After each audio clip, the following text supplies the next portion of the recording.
What makes a good website? Of course, everybody's idea of what is attractive varies. There's the saying, isn't there, beauty is in the eye of the beholder. But the point is that you don't want a website to be over-cluttered.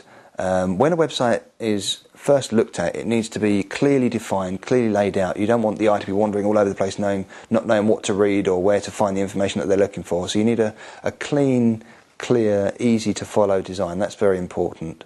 The navigation, now this is a very, very important point. You want to make sure that your navigation is easy to use. It's in an obvious location, perhaps at the side or across the top, or in an obvious location.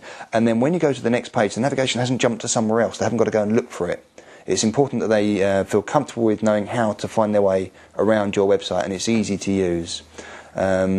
It's also very important that the website is attractive, and there's something about it that makes it memorable, because if your website looks exactly the same as every other website, or it looks more or less exactly the same as your competitor's website, well, why should they come back to you? Why aren't they going to go to your competitor?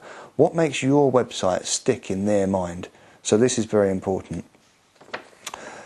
Another important point is that you want to make sure that your contact details are easy to find. There's nothing worse than you've got a website, it's exactly what you're looking for, but you just can't find a link to find the telephone number or the email. So these, or perhaps a form to send through the contact details. It's worth bearing in mind as well that you do need to offer both, because there are generally two types of people that will use a website. You get those that prefer the personal touch. They prefer to actually hear a human being on the other end of the line. They want to talk to a person, and that reassures them. So if you've got a prominent sales number or a contact number, then they're the person that is likely to actually ring that and talk to you.